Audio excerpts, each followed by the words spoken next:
Hello guys, आज हम शुरू कर रहे हैं कोड इग्नाइटर का ट्यूटोरियल। तो सबसे पहले तो कोड इग्नाइटर एमवीसी कंसेप्ट पे बना हुआ है, पीएचपी का फ्रेमवर्क है। ठीक है, तो सबसे पहले तो अपन कोड इग्नाइटर डाउनलोड कर लेते हैं। सिंपली हमें लिखना है कोड इग्नाइटर डाउनलोड, फिर कोड इग्नाइटर लिखना।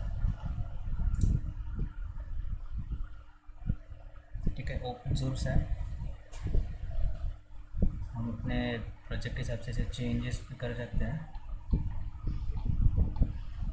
और इसमें एक्चुअली एमवीसी के लिए ऑब्जेक्ट ओरिएंटेड प्रोग्रामिंग आनी चाहिए, लेकिन कोऑर्डिनेटर का इंटरफेस मतलब जो भी राइटिंग्स होती है वो बहुत ही ईजी होती है। हमें ऑब्जेक्ट ओरिएंटेड प्रोग्रामिंग अगर नहीं भी आती हो तो थोड़े से नॉलेज के साथ भी अपन प्रोजेक्ट्स बना सकते हैं ईजीली। तो जल्दी से अपन डाउनलोड कर लेते हैं। डाउनलोड करने के बाद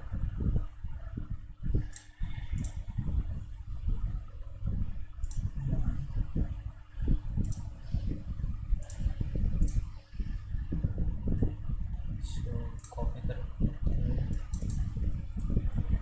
पेस्ट, और यहाँ से हम करेंगे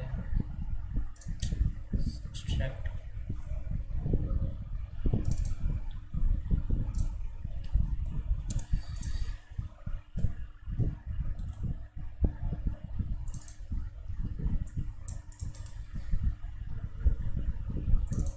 ओके, तो ये है बेसिकली कोड इग्नाइटर का फाइल सिस्टम। अभी यहाँ पे व्यूज़ है, बिल्कुल व्यूज़ फोल्डर है, मॉडल्स है, और डेटाबेस वगैरह स्प्रेड का है। वैसे ये नया वाला है, मैं आपको यहाँ पे सिखाने वाला हूँ। कोड इग्नाइटर वर्जन 4 है, मैं आपको सिखाने वाला हूँ कोड इग्नाइटर वर्जन 3। ठीक है, ये वर्जन है। ये सिंपली हम इसको कॉपी कर लेते हैं, पेस्ट कर लेते हैं, इसको रीनेम कर लेते हैं डेमो प्रोजेक्ट। तो अब इसको अपन कोड एडिटर में खोलेंगे इस फोल्डर को। मैं यहाँ पे सबलाइम टेक्स्ट एडिटर यूज़ करने वाला हूँ, बहुत ही फास्ट है। तो इससे फोल्डर को खोल लेता हूँ। ओके, यहाँ पे खोल लिया हमने फोल्डर। तो कुछ सेटिंग्स मैंने यहाँ पे पहले से करके रखी है, तो मैं आपको बता देता हूँ कि क्या होता है सब। सबसे पहले प्रोजेक्ट खोल लेते हैं, डेमो।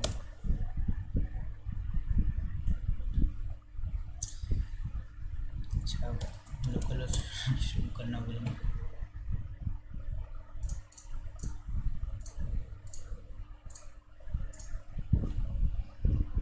ओके, तो जनरली जब आप इसको खोलोगे तो कुछ ऐसा नहीं दिखने वाला है। मैंने यहाँ पे थोड़ा चेंजेस कर दिए पहले से ही। तो आपको एक वेलकम पेज दिखेगा। ठीक है, एक कोड इग्नाइटर से वेलकम पेज दिखेगा जनरेट किया हुआ। तो सबसे पहले तो मैं आपको एक बात बता देता हूँ कि यहाँ पे आप यूज़र अंडरस्कोर GUID लिखोगे तो इसमें पहले से गाइड उन लोगों ने डाल के रखी है। तो यहाँ से आप जो भी डॉक्यूमेंटेशन वगैरह जो भी फॉर्मेट सिंटेक्स है वो आप सब कुछ देख सकते हो। सबसे पहले तो मैं इसके रूटिंग के बारे में बताना चाहूँगा। तो सबसे पहले ये index.php हमेशा ये लोड करेगा। ठीक है, तो इसके बाद कंट्रोलर का नाम। तो हमारे केस में अभी यहाँ पे कंट्रोलर का जो भी नाम है देख सकते हो, डेमो। तो ये हमारा डेमो कंट्रोलर। आपके केस में यहाँ पे वेलकम कंट्रोलर यूज़ होगा। ठीक है, उसके बाद मेथड का नाम, ये इंडेक्स मेथड है। अब इधर जाके आप देख सकते हो इंडेक्स। ठीक है, तो जनरली ये होता है सिंटैक्स। लेकिन क्या होता है कि ये जो index.php है बीच का, ये अच्छा नहीं दिखता है। तो हम लोग इसके लिए क्या करते हैं, यहाँ पे एक htaccess फाइल लगा देते हैं। ठीक है, ये जनरली मतलब क्या करता है कि index.php से ही रिक्वेस्ट पास होती है, लेकिन इसे हाइड कर देते हैं लोग। ठीक है, तो ये कोड यहाँ पे आपको दिया रहता है। कोडिग्नेटर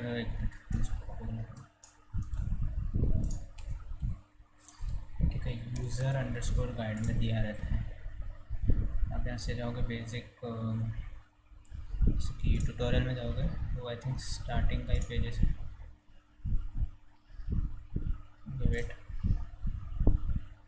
या फिर सिंपली यहाँ पे लिख दोगे रिमूविंग इंडेक्स। ठीक है, तो index dot P H P,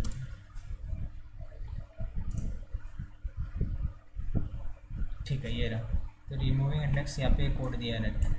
इस कोड को सिंपली आपको इसके रूट फोल्डर, मतलब ये जो मेन फोल्डर है यहाँ पे एक htaccess फाइल बना के इसको पेस्ट कर देना है।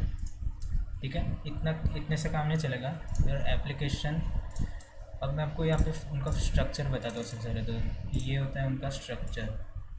ठीक है, यहाँ पे अपन index.php इसको कुछ भी छेड़ना नहीं है। ठीक है, इतने पार्ट को कुछ भी छेड़ना नहीं है, उनकी सिस्टम फाइल्स होती है। अपने को जो भी पूरा काम करना है वो होता है एप्लीकेशन फोल्डर में। तो इसको खोलने के बाद यहाँ पे बहुत सारी फोल्डर्स बने हुए हैं, तो धीरे धीरे आपको सब बताएंगा। तो इसमें से मेन जो व्यू पार्ट होता है फ्रंट एंड के लिए वो हम इस फोल्डर में लगाएंगे। ठीक है, यहाँ पे मैंने डेमो के लिए ट्रायल व्यू बना के रखा है जो आपको दिख रहा था। इसको आप देख सकते हैं, वेलकम टू कोडिग्नेटर, ये दिख रहा है। ठीक है, अभी कैसे एग्जीक्यूट होता है सब अब समझाऊंगा धीरे से।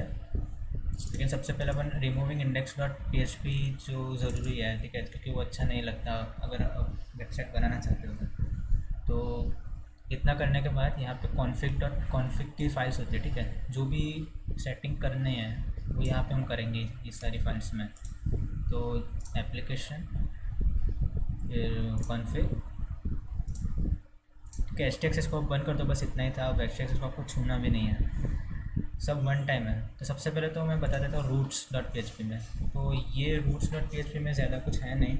अगर आप 404 एरर के लिए आप अपना कुछ पेज डालना चाहते हो तो फिर वो पेज का कोई कंट्रोलर आप यहाँ पे दे सकते हो। अगर, और ये होता है आपका लैंडिंग। ठीक है, ये वाला लैंडिंग पेज होता है। तो यहाँ पे मैंने कंट्रोलर का नाम देना है डेमो। आप देख सकते हैं कि मैं जब कुछ भी टाइप नहीं करूँगा, ठीक है, तो ये अपने आप डेमो वाले इस पे जा रहा है। ठीक है, तो सबसे पहले तो index dot P H P. ठीक है, और फिर ये बात इसके बाद डेमो वाले पे जा रहा है। ठीक है, डेमो वाला ये दोनों सेम ही है। वो इसलिए सेम है क्योंकि मैंने डिफ़ॉल्ट डेमो रखा है। ठीक है, आपके यहाँ पे वेलकम लिखा होगा। ठीक है, ऐसे वेलकम लिखा होगा, और कंट्रोलर्स में भी एक वेलकम नाम का होगा। ठीक है, जो भी है। तो लेकिन मैंने यहाँ पे थोड़ा चेंजेस कर दिए थे, तो ये डेमो मैंने रखा है। ठीक है, दूसरा आता है मेन कॉन्फ़िग में। तो कॉन्फ़िग में यहाँ से जो इंडेक्स पेज है, ठीक है, ये आपको यहाँ से index dot P H P ऐसे लिखा होगा। Index dot P H P अब में ऐसा होगा, तो यहाँ से index dot P H P निकाल देना है। ठीक है, बस इतना करने के बाद आप index dot P H P अगर नहीं भी लिखोगे तो ये रन हो जाएगा। ठीक है, ये तो मैंने बताया कि index dot P H P को रिमूव कैसे करते हैं। ठीक है, ये सब कुछ यहाँ पे दिया हुआ है। तो फिर अगर आप लोकल उस पर हो तो फिर यहाँ पे कुछ नहीं डालना है। लेकिन जब आप वेबसाइट को अपने सर्वर पे होस्ट करोगे तो यहाँ पे आपका डोमेन लिखना है। जैसे कि मेरे वेबसाइट का नाम है मान लो http। ठीक है, फिर मान लो example.com। ठीक है, example.com, और फिर उसके आगे जो भी हमारा रूट स्ट्रक्चर है, तो फिर ये मेरा बेस URL है। ठीक है, तो ये बेस URL को यहाँ पे डाल देना है। तो वैसे फ़िलहाल अपने लोकल उसमें कुछ भी डालने की ज़रूरत नहीं है। ठीक है, ये तो बता दिया index dot P H P को रिमूव कैसे करना है। ठीक है, लेकिन इसका मतलब ये नहीं कि index dot P H P call नहीं हो रहा है। ठीक, index dot P H P तो हमेशा कॉल होने भी वाला है। ठीक है, MVC का मतलब ही वो है। तो ये कॉन्फ़िग फोल्डर में फ़िलहाल इतना ही करना था। अब मैं आपको बताऊँगा कंट्रोलर, मॉडल और व्यू। तो क्या बेसिकली क्या होता है कि जो हम कोर PHP में करते हैं, तो कोर PHP में कैसा होता है कि अपन सब कुछ एक ही फाइल बनाते हैं PHP, और उसमें सब कुछ लिख देते हैं। ठीक है, मतलब जैसे कि फ्रंट एंड पार्ट हो, व्यू पार्ट हो, तो सब कुछ HTML और CSS और जावास्क्रिप्ट उस एक ही पेज में होता है, और PHP का कोड भी उसी पेज में होता है। तो फिर क्या होता है कि जब भी जैसे कि कोई आपको आपके दोस्त को बताना हो कि ये देख ये कोड है मेरा, तो उसको समझ में नहीं आता, और ये कभी कभार आपके लिए भी बहुत मैसी हो जाता है। तो एमबीसी को इसीलिए बनाया गया था कि उस फाइल को हम 3 भाग में डिवाइड करेंगे। एक होता है व्यू वाला, एक होता है मॉडल, मतलब डेटाबेस के साथ जो भी रिक्वेस्ट हैंडल करनी है, मतलब जो भी क्रूड एप्लीकेशन क्रूड रिक्वेस्ट करनी है डेटाबेस के साथ, तो उसके लिए मॉडल मॉडल में डालेंगे कोड। और कंट्रोलर बेसिकली या तो फिर वैलिडेशन करेगा या फिर ऑथेंटिकेशन करेगा और लिंक करेगा मॉडल और व्यू को। तो इससे कोड बहुत ही साफ़ हो जाता है और ग्रुप में काम करना भी बहुत ही ईजी हो जाता है, कि जैसे कि फ्रंट एंड डेवलपर को बैक एंड में ज़्यादा ध्यान देने की ज़रूरत नहीं है। तो इसलिए ये बहुत ही अच्छा तरीका है। ठीक है, सबसे पहले तो मैं सिखाऊंगा कंट्रोलर को कैसे बनाते हैं और उसको कैसे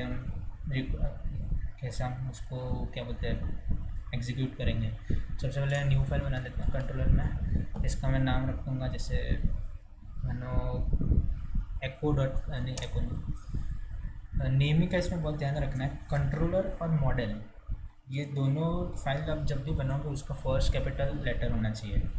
ठीक है, जैसे कि यहाँ पे मैं बना देता हूँ उससे, ये पे डेमो तो पहले से ही है, तो मैं बनाऊँगा कि कुछ भी एको करवाएंगे तो सबसे पहले मैं पर्सन डॉट PHP,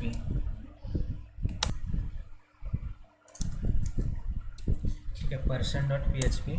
अब देख सकते हैं मैंने यहाँ पे पर्सन का पहला लेटर है जो होता है P, तो वो मैंने कैपिटल बनाया है। ठीक है, ये आपको इसका ध्यान रखना है बहुत ही, क्योंकि ये विंडोज़ पे मतलब जो भी सर्वर है जिसमें लिनक्स यूज़ किया है उसमें प्रॉब्लम करेगा।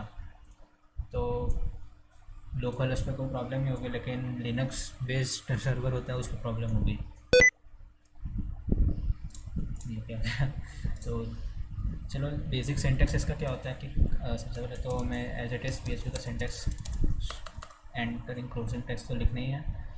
उसके बाद हमें सारा जो मॉडल है और कंट्रोलर्स है वो क्लास की फॉर्म में लिखना है। ठीक है, और बहुत ही सिंपल और इजी है इसका सिंटेक्स भी।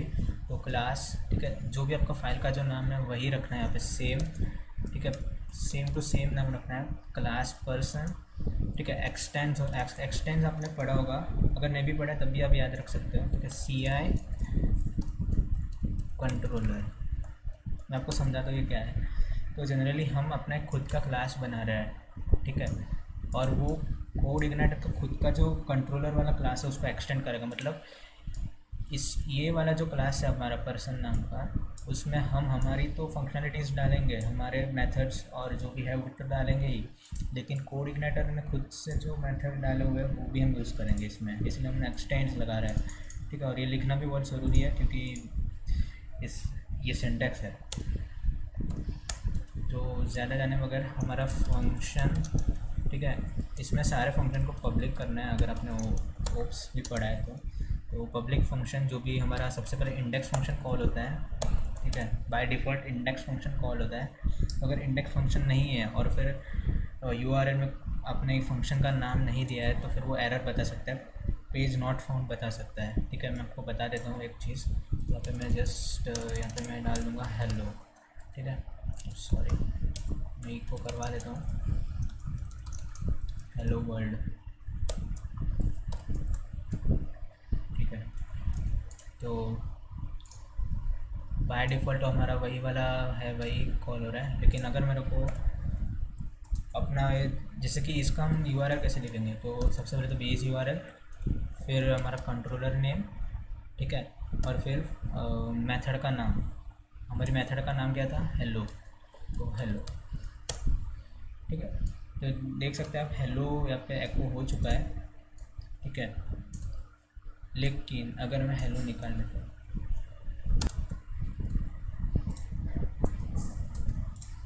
ठीक है, अगर मैं हेलो निकाल लेता हूँ तो मेरे को पेज नॉट फाउंड आ रहा है, क्योंकि आपको पता है कि अगर कुछ स्पेसिफाई ना किया गया हो तो हमेशा इंडेक्स कॉल होता है।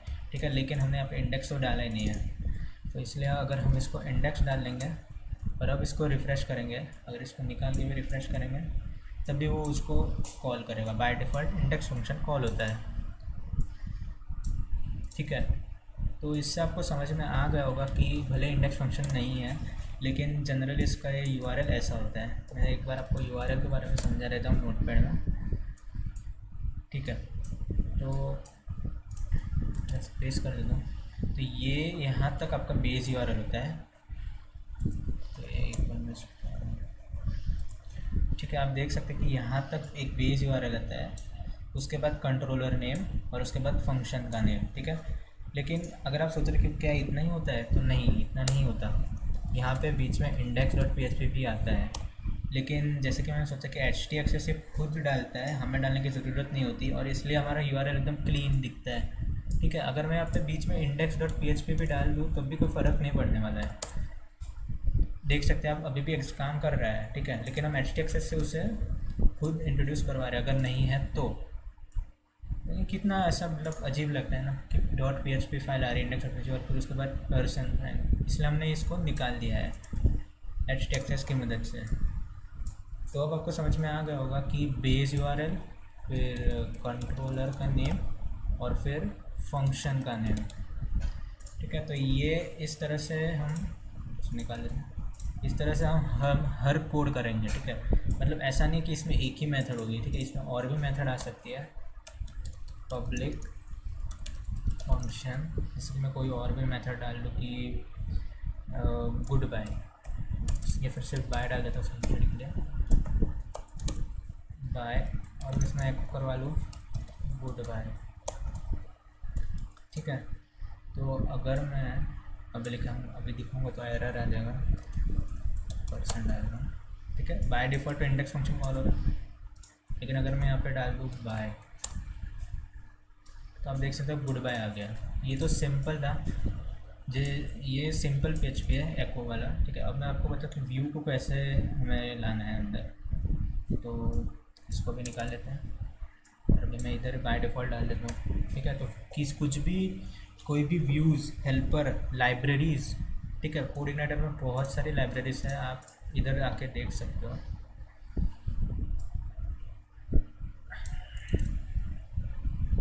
लाइब्रेरीज अब देखोगे तो इतनी सारी लाइब्रेरीज है और हम इनमें से कुछ यूज़ भी करने वाला है, ठीक है। इस ट्यूटोरियल में बहुत सारे हेल्पर्स भी है,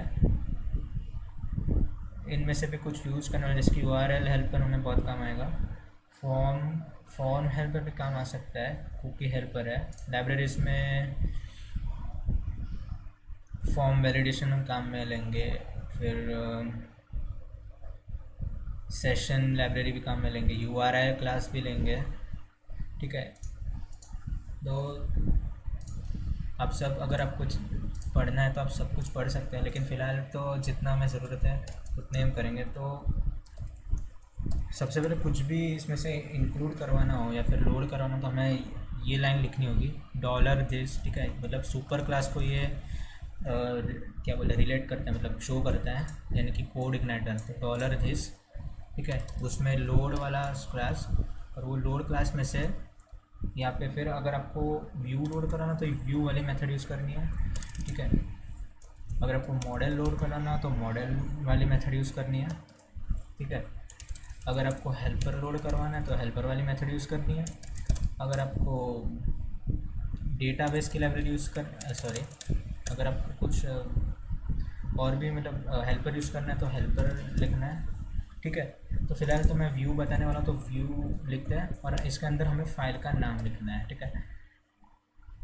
तो जैसे कि मेरे को यही मैं एक बार आपको एक न्यू व्यू बताता हूँ, और जस्ट सिंपली यहाँ पे आपको कुछ भी आप नाम दे सकते हो, लेकिन आपके लिए मैं यहाँ पे रखूँगा person_view.php, ठीक है। मैं यहाँ पे सिंपल लिखूँगा दिस इज़ पर्सन, तो यहाँ पे मैं सिंपली नाम लिख दूँगा person_view। तो कोड इग्नाइटर में ये सिंपल कर दिया कि आपको .php लगाने की भी ज़रूरत नहीं है, सिंपली फाइल का नेम लिखो, .php लगाने की ज़रूरत नहीं है। और HTML है और PHP, तो अगर HTML फाइल है तो HTML लगाने की ज़रूरत नहीं, PHP फाइल है तो PHP भी लगाने की ज़रूरत नहीं। इसके अलावा और भी और अगर कुछ एक्सटेंशन की फाइल है तो फिर आपको यहाँ पे एक्सटेंशन लगाना पड़ेगा, लेकिन जनरली अपन PHP में ही काम करेंगे और हो सकता है HTML, तो हमें एक्सटेंशन लगाने की ज़रूरत नहीं है। ठीक है, बस इतना करने से ये वाला जो फाइल है वो यहाँ पे लोड हो जाएगी। ठीक है, मैं बाहर निकाल लेता हूँ जल्दी से मैं। ठीक है, ये आ गया, लोड हो गया। अब मैं आपको बताऊंगा कि इन गेट जो होता है, हम जो लिखते हैं डॉलर ये, ठीक है, गेट सिंपली मैं यहाँ पे लिख देता हूँ कि पर नेम, ठीक है, नेम लिख देता हूँ, नेम इक्वल टू मान लो जॉन। फिलहाल तो कुछ नहीं आएगा, लेकिन अगर मैं यहाँ पे लिख दूँ एको $_गेट नेम, सिंपली ये नेम आ जाएगा क्योंकि मैंने यहाँ पे डाला है URL में। लेकिन अगर कोई भी ऐसा पैरामीटर है, ठीक है, कोई भी वेरिएबल है, तो हमें कंट्रोलर से हमें व्यू में, यानी कि इस फाइल में अगर हमें पास करना है तो वो कैसे करेंगे। बहुत ही सिंपल है, पहले हम इसको एक वेरिएबल में स्टोर कर देंगे। ठीक है, मान लो मैं यहाँ पे डेटा ले रहा हूँ, डेटा, और फिर अंदर जो भी आपको नाम देना है, ठीक है, इसमें ऐसे सेव कर देंगे। और एक बात याद रखना, यहाँ पे जो variable in the form of array लेंगे, ठीक है, और एरे की ये जो की होती है, की, वो की यहाँ पे वेरिएबल का नेम बन जाती है। मतलब ये आपको पता चल जाएगा, तो डॉलर डेटा, हमें यहाँ पे डेटा पास करना है, लेकिन डॉलर डेटा क्या है, एरे है। एरे में कितनी वैल्यूज़ है, फ़िलहाल एक ही वैल्यूज़ है, और वो की में की एक ही की है, ठीक है, और वो की जो वैल्यू है वो नेम है, $_गेट। तो अब हम ये एरे इसमें डाल रहे हैं, तो अब यहाँ पे हम जब इसको एग्जीक्यूट करना है तो ऐसा नहीं लिखेंगे, ठीक है, नेम इज़ PHP लगा देता है इक्वल टू $नेम। ठीक है, अब आपको समझ में आया, इसलिए मैं यहाँ पे लिख लेता हूँ एक P_, ठीक है। मान लो ये मेरी की है, इसको कॉपी कर लेते हैं और यहाँ पे इसको पेस्ट कर लेते हैं। ठीक है, तो आप देख सकते हो कि जो मैंने यहाँ पे की डाली है वो यहाँ पे बचा के वेरिएबल बन रहा है। ठीक है, लेकिन हम जब यहाँ पे पास कर रहे हैं तो वो ये वाला है मेन वेरिएबल। ठीक है, एरे का नेम है, ये डेटा एरे है, एरे में जो की है वो यहाँ पे जाके वेरिएबल बन रहा है। ठीक है, ये याद रखना। ठीक है, तो आ गया जॉन। इतना सिंपल है, ज़्यादा आपको कुछ करने की भी ज़रूरत नहीं है। फिर आप व्यू में आप जो भी बूटस्ट्रैप वगैरह यूज़ करना है तो आप यूज़ कर सकते हो। ठीक है, तो यहाँ पर मैं बूटस्ट्रैप पे सीधी कुछ डाउनलोड नहीं करना है, CDN यूज़ करूँगा। ठीक है, CDN होता है कंटेंट डिलीवरी नेटवर्क। बहुत मतलब ये जो भी पास के सर्वर पे जहाँ पे भी अवेलेबल है वहाँ से कंटेंट डिलीवरी कर देता है, तो ये बहुत ही फास्ट होता है, तो हम इसे यूज़ करेंगे।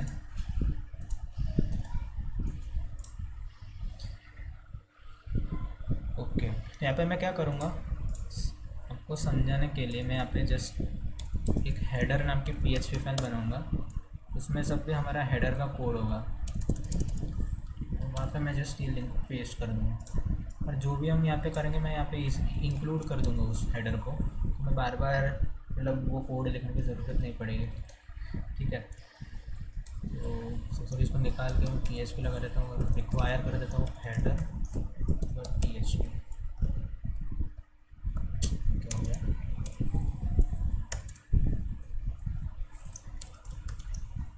हेडर PHP, और यहाँ पे मैं लिख लेता हूँ कि कुछ भी लिख सकते हैं, बस स्पैन। ठीक है, नेम इज़, तो मैं क्लास लगा देता हूँ। ठीक है, मेरे को चाहिए रेड में, और लिखूँगा यहाँ पे इक्वल टू डॉलर, जो हमने नाम रखा था वेरिएबल का वो था small p and capital name. ठीक है, तो जैसे बंद कर देता है, मैं रिलोड जब भी करूँगा जैसे, तो वैसे आप देख सकते हो बूटस्ट्रैप अप्लाई हो चुका है, लेकिन यहाँ पे कलर रेड क्यों नहीं हुआ भाई। अच्छा हाँ, ये रेड नहीं है, इसको हम डेंजर बोलेंगे, रिलोड करने पे ये आप देख सकते हो आ गया है। तो हर बार हम इसको यूज़ नहीं करेंगे, हम सीधा ये हेडर को रिक्वायर करके ऐड कर देंगे। ठीक है, अब मैं आपको मॉडल बताता हूँ कि मॉडल जनरली कैसे हम बना सकते हैं। तो मॉडल के लिए मॉडल में आ जाओ, न्यू फाइल बनाते हैं अपन, इसको सेव करेंगे person_model.php। ठीक है, जस्ट ये नेमिंग है, और जैसे मैंने बोला था कंट्रोलर और मॉडल, इन दोनों का नेमिंग में स्टार्टिंग का जो फर्स्ट लेटर होता है उसको कैपिटल में ही रखें। मैं इसको सेव कर देता हूँ। और मॉडल का भी सेम है, ज़्यादा कुछ क्लास जैसे हम कंट्रोलर को हम बनाते हैं फॉर्मेट है उस वैसा ही है, बस यहाँ पे जो जैसे कि यहाँ पे जो भी फाइल का नाम है वही रखना है, same to same copy paste extend करना है। सेम है यहाँ पे भी, सी आई का वहाँ पे हम कंट्रोलर यूज़ कर रहे थे, यहाँ पे हमें मॉडल को एक्सटेंड करना है बस। ठीक है, अब यहाँ पे कुछ ऐसा नहीं है कि हम पर्सन खाली किया, तो यहाँ पे ऐसा कुछ नहीं है कि इंडेक्स फंक्शन वगैरह कॉल हो रहा है। ठीक है, हमें जो फंक्शन कॉल करना है वो कॉल करेंगे।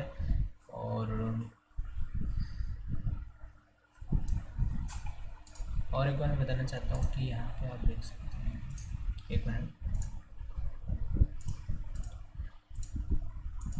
हाँ, तो पब्लिक फंक्शन में जो भी नाम देख सकता हूँ, जैसे कि मैं डेटाबेस से कुछ डेटा में गेट करवाऊँगा। ठीक है, तो गेट डेटा नाम का मेरा एक फंक्शन है, ये सिंपली डेटाबेस से डेटा फेच करके मेरे को रिटर्न करवा रहा है। ठीक है, तो यहाँ पे अभी फ़िलहाल तो मैं डेटाबेस यूज़ नहीं करूँगा, लेकिन मैं एक एरे रिटर्न करवाऊँगा।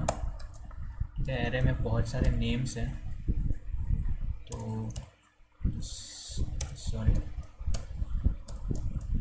0 में क्या है, 0 में जैसे कि जॉन, फिर 1 का है, अच्छा एक बोलेंगे मैजिक ऑपरेटर यूज होगा। 1 में है क्या हो सकता है, पैसिफिक। ठीक है, हम ओशन का नाम रखते हैं पैसिफिक।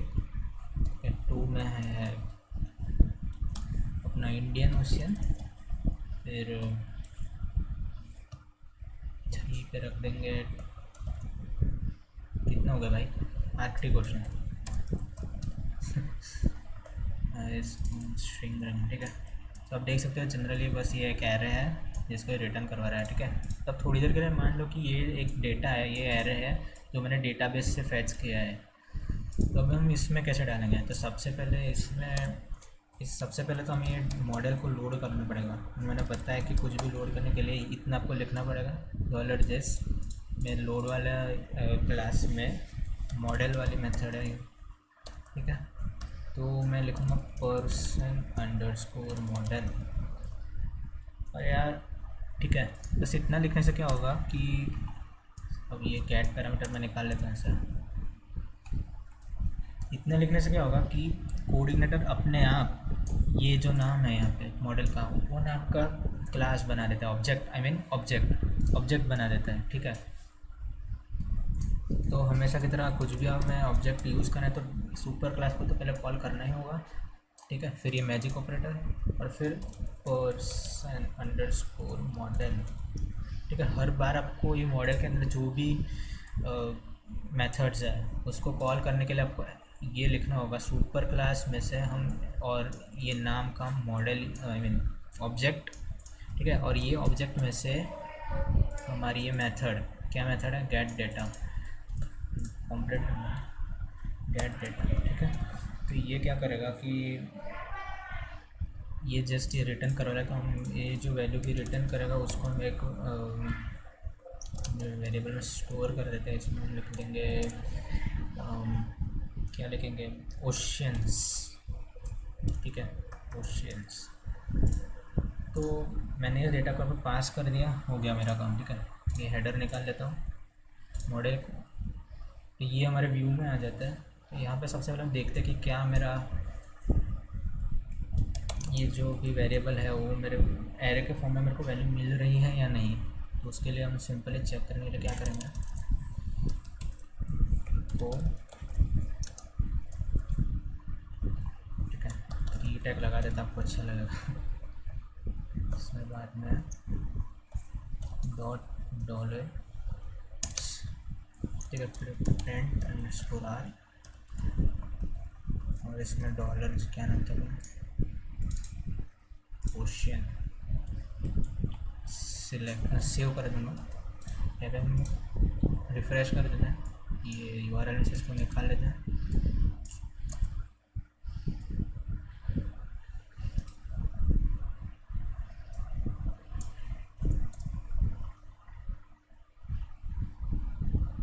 ठीक है, तो आप देख सकते हैं हमें एरे मिल गया है।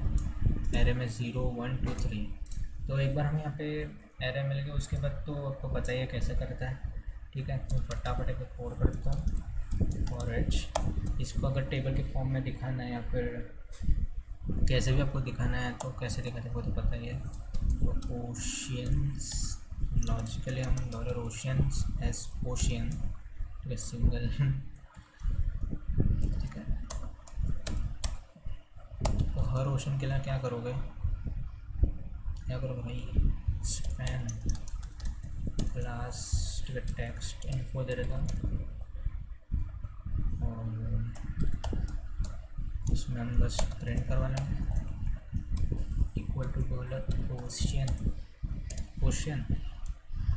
और इसको बंद तो करना पड़ेगा, तो एंड फॉर ईच। इसको सेव कर लेते हैं। मैं जैसे ही इसको रिफ्रेश करूँगा और ये आप देख सकते हैं बूम, ओके, यहाँ पे यार नहीं लगा है, तो ये देख सकते हैं आप यहाँ पे प्रोसेस हो चुका है। तो इस तरह से काम करता है मॉडल। ठीक है, आप जितने चाहे उतने मॉडल बना सकते हो। मॉडल में बहुत सारी मेथड्स हो सकती है। उसमें कुछ भी मेथड को आप कॉल करवा सकते हो। वो कंट्रोलर बहुत सारे हो सकते हैं, कोई सा भी कंट्रोलर कॉल करवा सकते हो। ठीक है, अब मैं आपको बताता हूँ कुछ चीज़ें जो आपको हेल्प करेंगे प्रोजेक्ट्स में। जैसे कि ये जो हम लिख रहे हैं डॉलर मॉडल परसेंट, ऐसा हो सकता है कि आपने कुछ ऐसा मॉडल बनाया कि जो आपको ऑलमोस्ट हर कंट्रोलर में लगेगा। तो आप हर कंट्रोलर में तो उसे नहीं बुलाओगे। आप क्या करोगे, सिंपली मतलब हर कंट्रोलर में तो नहीं बुलाओगे। ठीक है, तो ऑटो लोड फंक्शन होता है यहाँ पे, मतलब फाइल है यहाँ पे ऑटो लोड।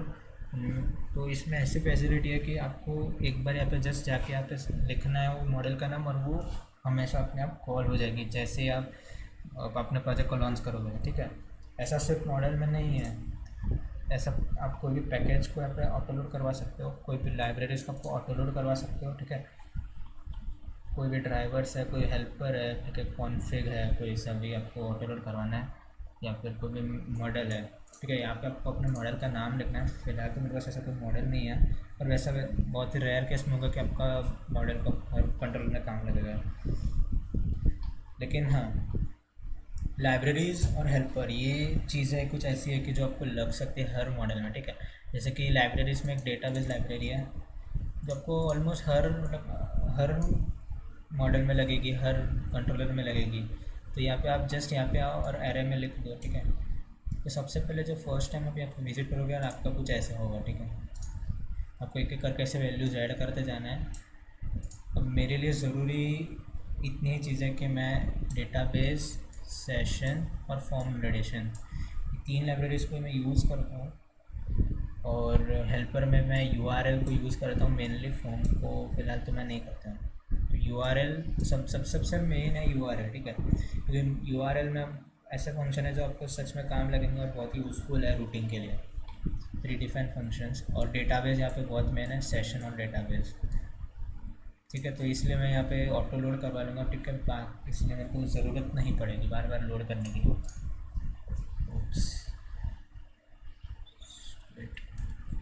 इसको सेव करके मैं एक बार यहाँ पे सेव करके क्लोज़ कर दो, फिर आपको हर बार इसको लोड करने की ज़रूरत नहीं है, हमेशा ऑटो लोड हो जाएगा। तो यहाँ पे मैंने एक फाइल को क्लोज़ किया है, वो थी अपनी, ओके, वो कंट्रोलर मैंने क्लोज़ किया, सेव कर देते हैं। अब फटाफट मैं आपको MySQL डेटाबेस से वैल्यूज़ कैसे रिट्रीव करेंगे वो देखते हैं। ठीक है, तो सबसे पहले PHP में एडमिन खोल लेते हैं।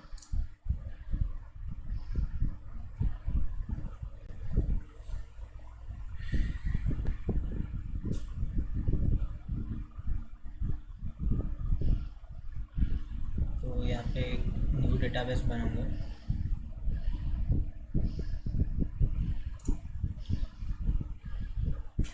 ठीक है, हम पहले से प्री डिफाइंड डेटाबेस हम यूज़ करेंगे, जैसे कि ये टेस्ट नाम का डेटाबेस हमने बनाया, देखते क्या है इसमें। ओके, यहाँ पे कोई टेबल है, हम इसी को यूज़ करते हैं। ठीक है, टेस्ट नाम का डेटाबेस है। यहाँ पे मैंने जस्ट डाल दिया लॉग्स। यहाँ पे मैं कितनी फील्ड दूँगा, ID, first name, last name, 3 fields देता हूँ। वो तो पहले फील्ड का नाम है ID, सेकंड फील्ड का नाम है फर्स्ट नेम, थर्ड फील्ड का नाम है लास्ट नेम। ID इंटीजर ही होगी, ये वॉर्कर होगी, वॉर्चर होगी।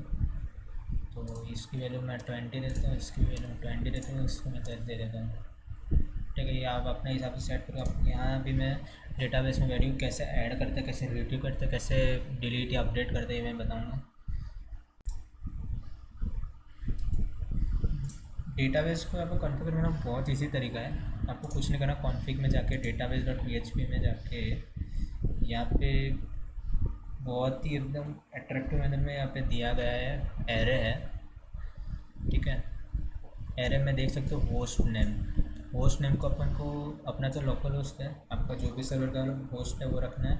यूज़र नेम रूट है, पासवर्ड आपको डालना है जो लोकल होस्ट का तो नहीं होता है, और डेटाबेस का नाम रखना है। यहाँ पे हमारा नाम है टेस्ट।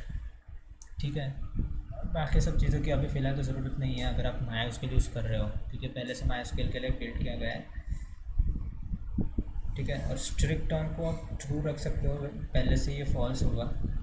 तो कुछ सर्वर्स ऐसे होते हैं जो इसको ट्रू रखने पे ही काम करते हैं। बस इतना करने के बाद आपको यहाँ पे सेव करके इसको कर देना क्लोज। बस आपका MySQL का प्रोडक्ट कनेक्शन हो चुका है। जस्ट यहाँ पे आप कुछ कोई जैसा भी पेज को आप रिलोड कर दो।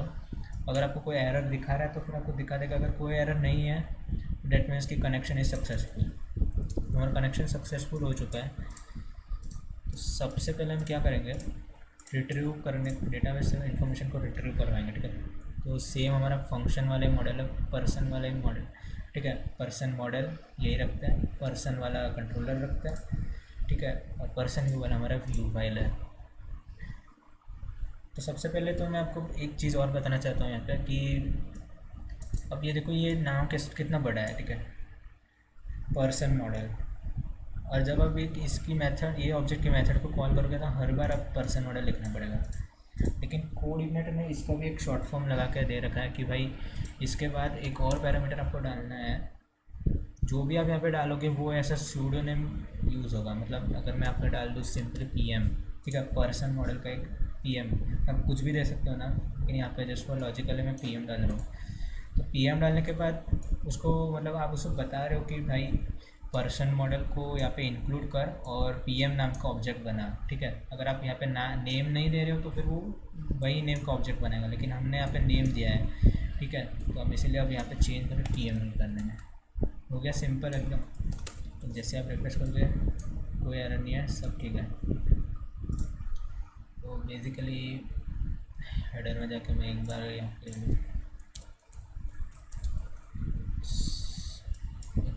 टाइटल लगा देता हूँ। टाइटल में अपना होगा डेमो प्रोजेक्ट। ठीक है, टाइटल भी आ चुका है, बंद कर देते हैं। तो अब शुरू करते हैं। सबसे पहले तो डेटाबेस में से वैल्यू को रिट्रीव कैसे करते हैं, तो हम इसी फंक्शन में इसी को हम करेंगे इम्प्रूव। आपको करेंगे कंट्रोल से यहाँ से भी डेटा निकाल के यहाँ पे मैं कर दूँगा लॉग्स, कुछ भी नाम दे सकते हैं। आप मैं लॉग्स कर रहा हूँ। यहाँ से भी इसको निकालने के वरना प्रॉब्लम हो जाएगी। ठीक है, सबसे पहले हम देखो, अब देखना डेटाबेस से कुछ भी डेटा हमें रिट्रीव करना है तो हम वो लॉजिक यहाँ पे लिखेंगे। ठीक है, तो जल्दी से लिख लेते हैं। ठीक है, जैसे आप उसमें लिखते हैं वैसे भी लिख सकते हैं, लेकिन अब जब हम फ्रेमवर्क को यूज़ करें तो हम फ्रेमवर्क की मेथड्स यूज़ करेंगे। बहुत ही सिंपल है। फर्स्ट टाइम को लगेगा कि यार क्या इतना सारा हार्ड हार्ड दिख रहा है, लेकिन ऐसा कुछ भी नहीं है। ठीक है, बहुत ही सिंपल और बहुत ही अच्छी भी है, समझने के लिए बहुत इजी भी है। तो शुरू करते कि कैसे लिखते हैं। जैसे तो हमेशा की तरह कुछ भी हमें कॉल कराएं तो डॉलर जिसको लगाना ही है। उसके बाद में डेटाबेस से रिलेटेड कुछ भी फंक्शन है, कोई भी फंक्शन है, मैं डीबी नाम का ऑब्जेक्ट बनाता है कोऑर्डिनेटर, उसको कॉल करना है और उसके अंदर बाकी के सब मेथड्स हैं। तो यहाँ पे अगर आप नए हो तो स्टार्टिंग में आप क्वेरी वाले मेथड यूज़ कर सकते हो, हमारी देसी वाली। ठीक है, इसमें से आप लिखोगे कि सिलेक्ट और फ्रॉम, हमारा डेटाबेस का नाम था, आई मीन टेबल का नाम था लॉग्स, सिलेक्ट और फ्रॉम लॉग्स, सिंपल। और वो मैं एक ले लूँगा वेरिएबल जैसे क्यू, क्वेरी है। फिर मैं यहाँ से जस्ट रिटर्न करवा दूँगा डॉलर क्यू। ठीक है, डॉलर क्यू, और फिर इसमें मेथड्स। ठीक है, हम सिंपली रिटर्न कर दें डॉलर क्यू, और इसको हम पहले देखते हैं कि क्या आता है। ठीक है, जब मैं कमेंट आउट कर देता हूँ और इसको पहले कॉपी कर लेता हूँ। यहाँ पे हम लिखेंगे एको 3, नीचे लिखेंगे प्रिंट अंडरस्कोर आर। ठीक है, ये सब मैं आपको बताने के लिए कर रहा हूँ, आपको ये सब करने की ज़रूरत नहीं है। मतलब अगर आप खुद को डिबग करना चाहते हो तो आप कर सकते हो, लेकिन ये सब करने की ज़रूरत नहीं होगी। ठीक है, सबसे पहले तो हमें दे दिया है एक एरर, प्रिंट आर मैं एक्सपेक्टिंग दिस। क्या भाई क्या होगा, अच्छा सेमीकोलन भूल गए भैया, तो रिलोड करते हैं। अच्छा अब और क्या आ गया, let's see what happened, error का है। अच्छा एरर मॉडल में आप देख सकते हैं लाइन नंबर 7, लाइन नंबर 7 ये है। अच्छा यहाँ पे भी हम भूल गए, wow amazing. Oh you can see हमें क्या मिला है, रिटर्न में हमें मिला एक ऑब्जेक्ट। यानी कि मैं आपको पढ़ सिखाने के लिए आपको बता रहा हूँ कि इससे जो भी मतलब जो भी वैल्यू रिटर्न आता है तो ये ऑब्जेक्ट रिटर्न करता है। मतलब डॉलर क्यू है एक ऑब्जेक्ट है। ठीक है, तो ऑब्जेक्ट में क्या क्या है हम देखते हैं। एक होता है रिजल्ट एरे। ठीक है, रिजल्ट एरे क्या करेगा, हमें एरे दे रहा है। एक होता है रिजल्ट ऑब्जेक्ट, रिजल्ट ऑब्जेक्ट हमें ऑब्जेक्ट देगा, मतलब वैल्यू जो भी है ऑब्जेक्ट में देगा। एक होता है नम रोज और रो डेटा। ठीक है,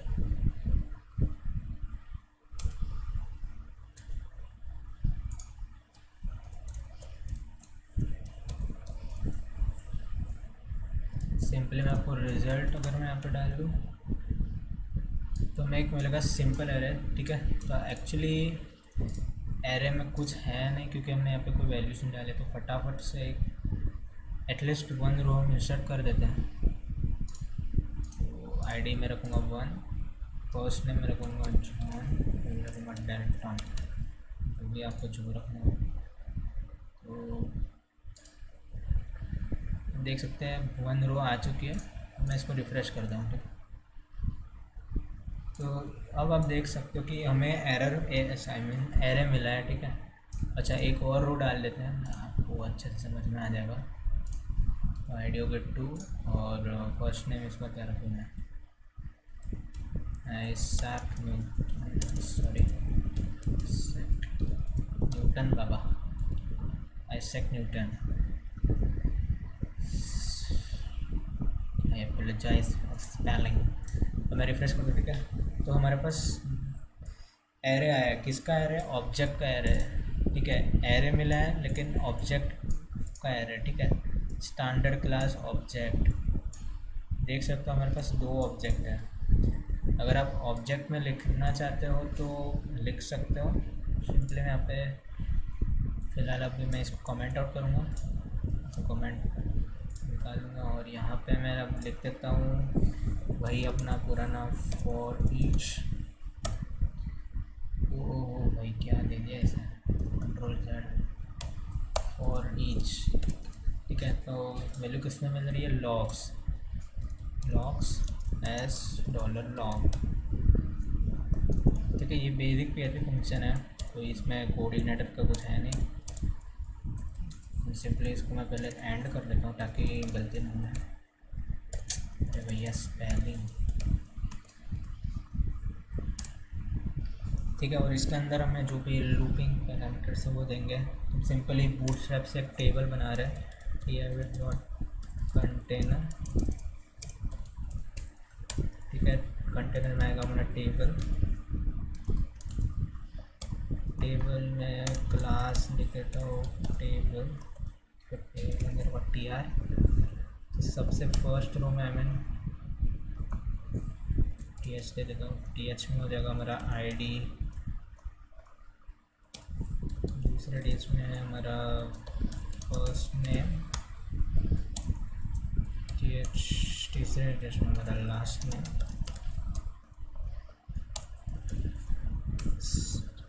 तो एक्चुअली क्या है कि ओके, एक गलती हो गया हमसे,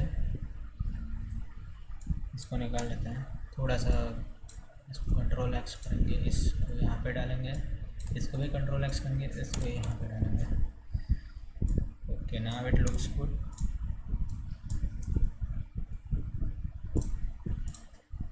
तो हर एक को पहले हम एक टी आर बनाएंगे, टी आर के अंदर टी डी, पहला टी डी हमारा आई डी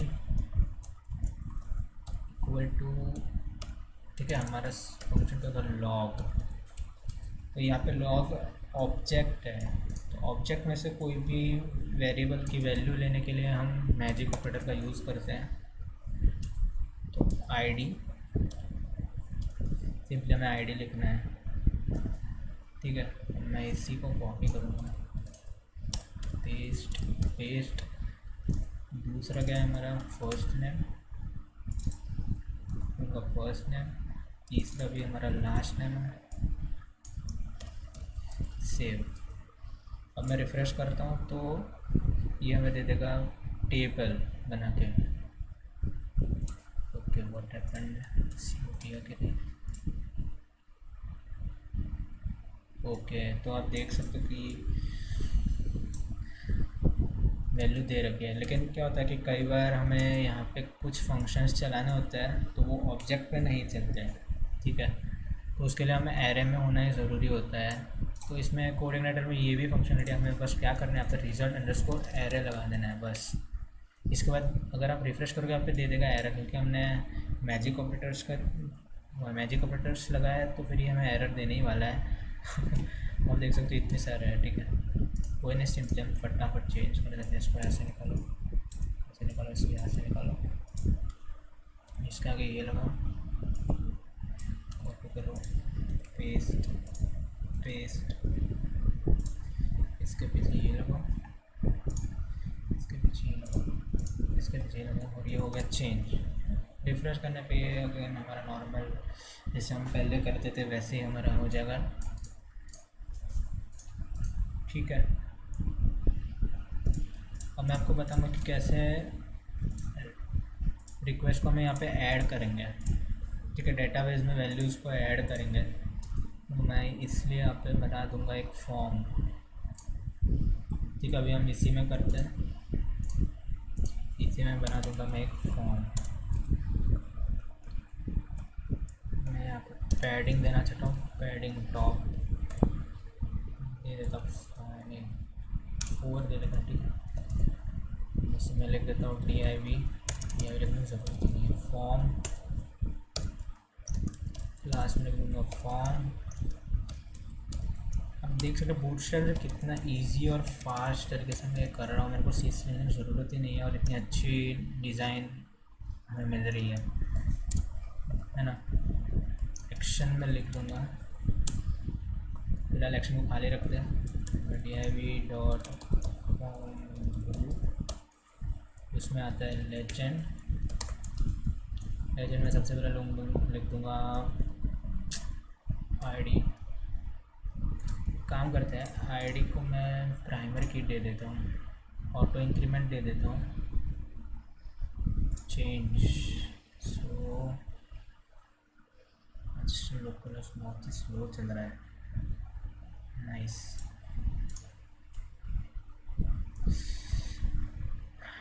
ऑटो इंक्रीमेंट पर क्लिक कर देता हूँ फटाफट। क्या भाई कितना चिपक रहा है,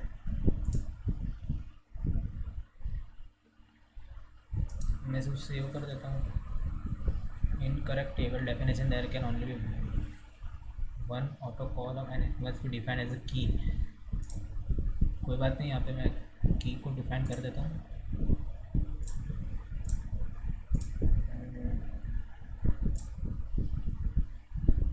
भाई आगे का क्यों बेटर है।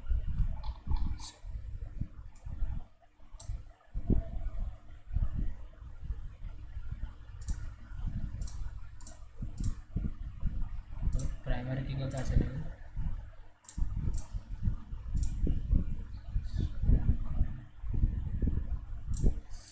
इसको निकाले तो कोई बात नहीं।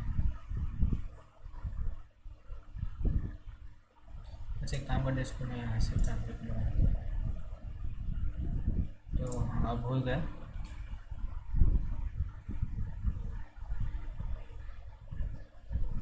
मैं यहाँ पे ऑटो इंक्रीमेंट लगा सकता हूँ। सिंपली सेव को क्लिक करूँगा।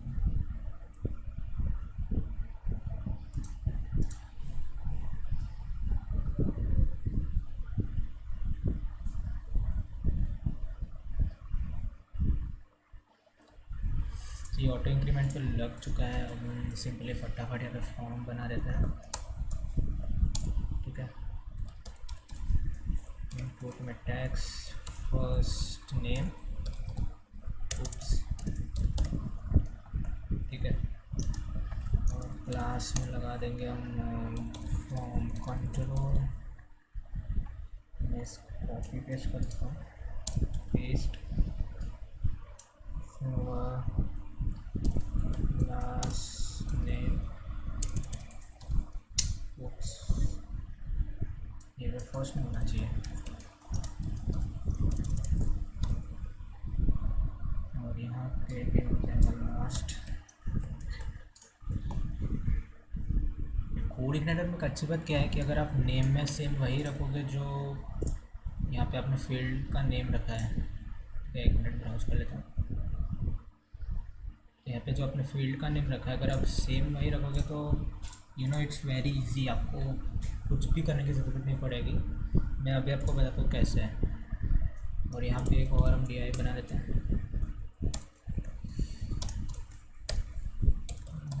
ग्रो, और यहाँ पर हम इनपुट सबमिट बटन बना लेते हैं।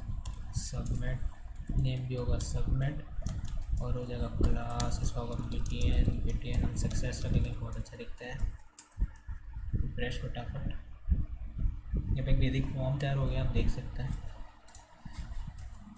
ठीक है, तो अब मैं यहाँ पे रिक्वेस्ट, ठीक है, अब यहाँ पे देखना है कि URI को क्यों हम ऑटो लोड में डाल रहे हैं। तो URI में URL हेल्पर में फंक्शन होता है बेस अंडरस्कोर URL का। ये फंक्शन क्या करता है कि हमारा बेस URL देता है, मतलब बेस URL को एको करता है, यानी ये जो बेस URL है इसे एको करेगा। तो ये हमें मदद करता है URLs लिखने में, लिंक्स लिखने में। सिंपली मैं यहाँ पे equals to base underscore URL लिखूँगा और फिर as an input I will just give the link. ठीक है, तो मेरी अब लिंक कौन सी है फटाफट मैं बता देता हूँ। मेरी लिंक कौन सी है, कंट्रोलर में मैं एक ऐड फंक्शन बनाऊँगा। ठीक है, आई will just make an function, इसका नाम होगा ऐड। तो सबसे पहले मैं इस फंक्शन में एक वेरिएबल में $वैल्यूज़, ठीक है। अब यहाँ पे क्या होता है कि इनपुट ऑब्जेक्ट पहले से डिफाइन होता है कंट्रोलर में। तो इनपुट और फिर हम लिखेंगे पोस्ट। कितना करने पे क्या होता है मैं आपको भी बताता हूँ। यहाँ पे एको करवा लेते हैं। ठीक है, अब प्रिंट अंडरस्कोर आर पे अपना वैल्यूज़ ये कर लेते हैं। और ये हमारा कौन सा है आपको पता है, मैंने आपको बताया था कि URL को कैसे लिखते हैं। तो बेस URL, फिर कंट्रोलर का नेम और फिर उसमें फंक्शन का नेम। ठीक है, तो बेस URL ऐसे है, फिर उसमें कंट्रोलर का नेम और फिर हमारा फंक्शन का नेम। बस इस तरीके से ये लिंक में हमें हेल्प करता है। अब अगेन हम रीलोड करते हैं। Okay, just see what happens. तो कुछ भी यहाँ पे नाम लिख देता हूँ, ठीक है, कुछ भी यहाँ पे लिख देता हूँ and I will just submit it. तो देख सकते हैं आप ये रीडायरेक्ट हो चुका है और हमें इन आउटपुट मिल गया है एरे के फॉर्म में। अब हमें क्या करना है कि सिंपली डेटाबेस हमें एरर दे देगा कि अगर हमने इस एरे को डायरेक्टली पुश किया तो हम पहले तो सबमिट को निकाल लेंगे। और आपको पता है कि एरे में से एक की और उसे करस्पॉन्डिंग वैल्यू को कैसे निकाल लें, बहुत ही ईजी है। अनसेट को यूज़ करना है, डॉलर वैल्यूज़, और उसमें से सबमिट नाम का जो की है उसको निकाल दो ना। जैसे मैं इसको रीलोड करूँगा, अब फर्स्ट नेम और लास्ट नेम ही बचा है और हमारी जो आईडी है वो प्राइमरी की है। तो अब मैं क्या करूँगा कि इसको मैं कमेंट में डालूँगा। और एज यू नो कि अब मेरे को क्या करना है कि मॉडल को लोड करना है हमारे, ठीक है। अब याद रखना कि अगर आपने एक फंक्शन में मॉडल को लोड किया है तो इसका मतलब ये नहीं है कि यहाँ पे आपको करना नहीं पड़ेगा। दूसरे हर फंक्शन के लिए आपको लोड करना पड़ेगा जो भी हेल्पर है, जो भी लाइब्रेरी है, ठीक है। इसीलिए हम ऑटो लोड का यूज़ करते हैं कि अगर हम कुछ चीज़ों को अगर बार बार हम यूज़ करने वाले तो ऑटो लोड का यूज़ हम कर सकते हैं। लेकिन अब मॉडल में हमें इतना ज़रूरी मतलब नहीं होता, इसलिए यहाँ पे मैं मॉडल को ऑटो लोड तो नहीं करवाऊँगा, लेकिन लाइब्रेरीज और हेल्पर को करवाऊँगा। तो सिंपली मैं person_model एज PM।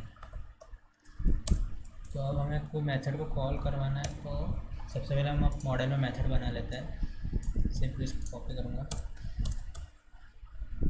यहाँ पे गेट डेटा में हम इंसर्ट वाला बना लेते हैं, ठीक है, इंसर्ट मेथड। और यहाँ पे ये एक एरे को इनपुट मिलेगा, एरे का नाम है ई, या फिर हम सिंपली डेटा नाम नहीं, आप कंफ्यूज हो जाओगे तो ई ही रखते हैं, ठीक है। इंसर्ट करने के लिए बहुत ही सिंपल सा एक है इंसर्ट फंक्शन। जी हाँ, बस आपको ये फंक्शन को यूज़ करना है आपकी वैल्यूज़ को एक बार एरे में सेट करने के बाद। इसमें हमें इसमें दो इनपुट्स होते हैं कि सबसे पहला वाला होता है आपका वैल्यूज़ और दूसरी इनपुट होती है टेबल का नाम। तो यहाँ पे हमारा टेबल का नाम है लॉग्स। बस इतने से करने के बाद हमें मिल जाएगा हमारा output. Just for the check मैं यहाँ पे इधर डालूँगा, इससे निकालूँगा, ठीक है। तो अगर ये हो रहा है, ठीक है, ये सक्सेसफुल एग्जीक्यूट कर रहा है, तो मैं यहाँ पे रिटर्न करूँगा 0 I mean 1। अगर नहीं हो रहा है तो मैं रिटर्न करवा लूँगा यहाँ पे 0, यानी अब मैं यहाँ पे क्या करूँगा, इसको चेक करूँगा। इफ़ चेक कर लूँगा कि अगर ये सक्सेसफुल एग्जीक्यूट हो, सॉरी मैंने ये यहाँ पे डालना, जस्ट कंट्रोल एस। मैं पे मेथड को कॉल कराऊँगा। मेथड को कॉल करने के लिए सिंपल है, डॉलर दिस सुपर क्लास, फिर हमारा ऑब्जेक्ट यानी कि PM मॉडल का ऑब्जेक्ट, और फिर उसके अंदर का जो मेथड है इंसर्ट में हमने एक पैरामीटर डाला था यानी कि वैल्यूज़, हो गया। अब अगर ये एग्जीक्यूट हो रहा है तो हम एको करेंगे, एको नहीं सॉरी, हम EC व्यू को हम लोड करेंगे। जी हाँ, ये बहुत ही अच्छी टेक्निक है, हम EC व्यू को लोड करेंगे, डेटा को निकालने की ज़रूरत नहीं है।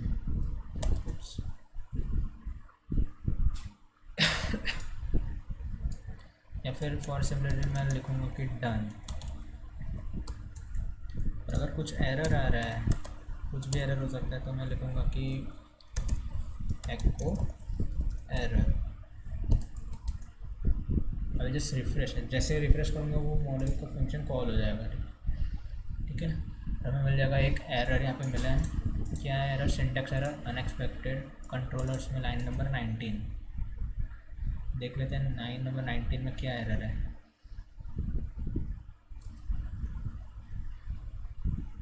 अनएक्सपेक्टेड इफ बता रहा है। एक बार चेक कर लेते हैं क्या सीन है। वैल्यूज़ में डालेगा, ब्रैकेट से कर लेते हैं।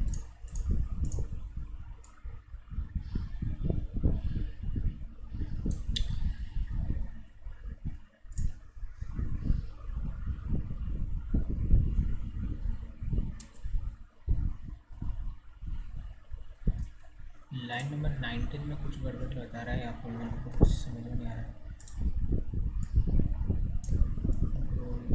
कुछ कर रहा है, कंट्रोल एक्स। ओ अच्छा, अरे भाई एक सेमीकोलन का बहुत अच्छा है। ओके, तो जैसे अब मैं इसको कंटिन्यू करूँगा ये एग्जीक्यूट हो जाएगा। तो अब देख सकते हैं एग्जीक्यूट हो गया, लेकिन हमें मिला है डेटाबेस से एरर मिला है। ओके, हमने एक वैल्यू पे उल्टी डाल दी थी कि जैसे डॉलर ही आएगा लास्ट में। ठीक है, ये गलती हो गई।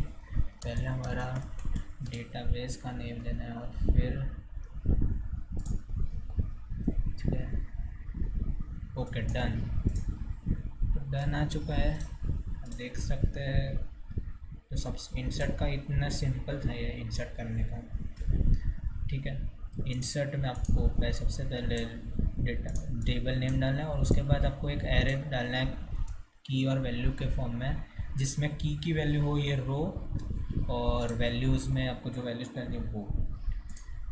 अब ये तो एक नॉर्मल एरे था इसलिए इतना इजीली हो गया। हो सकता है कि आपका जो भी फॉर्म है उसमें बहुत सारी वैल्यूज़ हो और उसमें वैलिडेशन भी डालना पड़े, तो वैलिडेशन हम बाद में देखेंगे।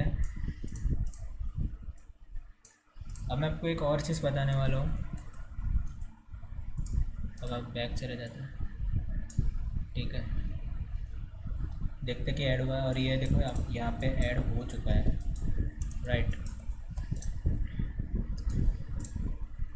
अब मैं आपको एक और बताने वाला हूँ कि जैसे यहाँ पे इंसर्ट फंक्शन क्या है वैसे यहाँ पे और कोई फंक्शन है या फिर हमें ऐसे लिखना पड़े। तो ऐसा फंक्शन है, ठीक है। तो उसके लिए हम सबसे पहले इसे हटा देते हैं। तो होता क्या है कि हमारा कोड इग्नाइटर ने क्वेरी बिल्डर क्लास बनाया है।